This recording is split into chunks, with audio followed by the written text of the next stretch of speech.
உறவுகளுக்கு வணக்கம்.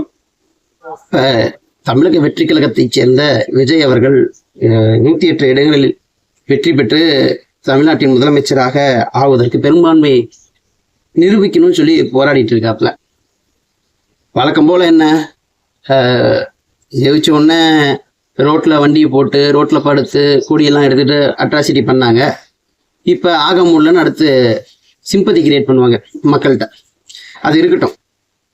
இப்போ விஜய் ஜெயிச்சிட்டாரு, வாழ்த்துக்கள். தமிழக வெற்றி கழகத்தின் இருக்கிற அனைத்து தொண்டர்களுக்கும் வாழ்த்துக்கள், ரசிகர்களுக்கும் வாழ்த்துக்கள். ஆனால் நீங்கள் சொல்கிறது என்னன்னா, விஜய் ஓட்டுக்கு பணம் கொடுக்காம வெற்றி பெற்றாரு அப்படின்னு சொல்கிறீங்க. இதை தான் ஏற்றுக்க கொள்ள முடியல. விஜய் வெற்றி பெற்றாரு, அதுக்கு என்ன வகையில் என்னென்ன செய்ய முடியுமோ அத்தனையும் செஞ்சாருன்னு சொல்லுங்கள், நான் ஏற்றுக்கிறேன். ஒரு குறிப்பாக சேலம் மேற்கு தொகுதி எடுத்துக்கோங்க. நான் சேலம் மேற்கு தொகுதி, அதனால நான் சொல்கிறேன்.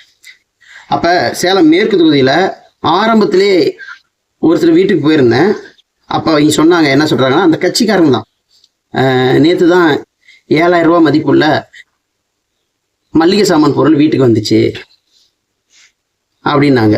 எதுக்கு அப்படின்னு கேட்டதுக்கு, ஒரு மாதம் எந்த வேலைக்கு போகக்கூடாது, கட்சி பணி செய்யணும், அதுக்காக இந்த 7,000 ரூபா மதிப்புள்ள வீட்டு சாமான்லாம் கொண்டு வந்து கொடுத்துட்டாங்க, மளிகை சாமான்லாம் அப்படின்னாங்க. சரி, இன்னொருத்தர் ஃபோன் பண்ணார், ஆள் இருந்தால் சொல்லுங்க, இப்படி கூட்டிகிட்டு போய் காட்டினா 2,000, எனக்கு 1000, அவங்களுக்கு 1000.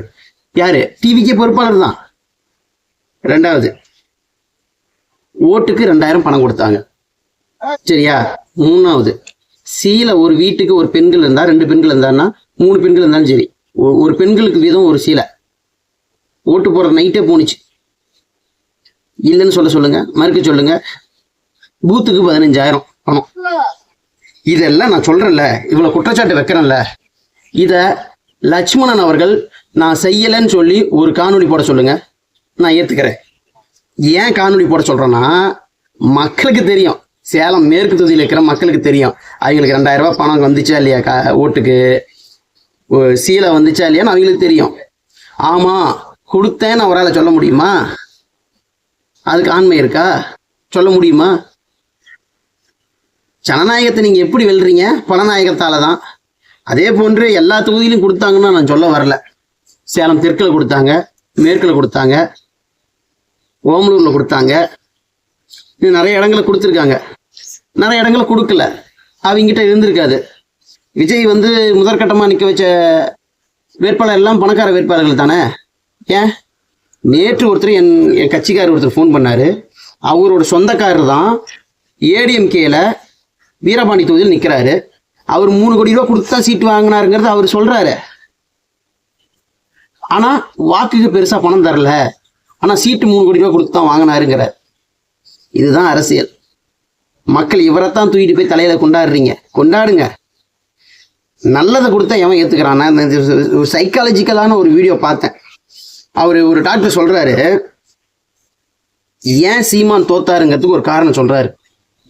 என்ன காரணம்னா, சீமான் எது நல்லதோ அதை தேர்ந்தெடுத்து மக்கள்கிட்ட கொடுக்குறாரு. ஆனா மக்கள் விரும்புவது அது இல்லை. மக்களுக்கு என்ன தேவையோ அதைத்தான் அவங்க கேட்குறாங்க. அப்ப நல்லதை கொடுக்குறவனோட அவன் தேவையை அறிஞ்சு கொடுக்குறவனை தான் விரும்புறாங்க. அதனால தான் விஜய்க்கு வாக்களிச்சாங்கன்னு சொல்றாரு. அப்ப ஒரு தகப்பன் எப்படி இருப்பான்னா, லட்சம் கோடி கொடுத்தாலும் தன் மகனுக்கு எது நல்லதோ அதை தான் செய்வான். அதுக்காக தகப்பன் வழி மாற மாட்டான். அது புரிஞ்சுக்கணும் மக்கள். நீ இந்த அரசியலை என்னைக்கு நீ புரிஞ்சுக்கிறீங்களோ அன்னைக்கு வாக்கு செலுத்துங்க. அது வரைக்கும் நாங்கள் களத்துல உங்களுக்காக நிற்போம். நன்றி, வணக்கம். நாம் தமிழர்.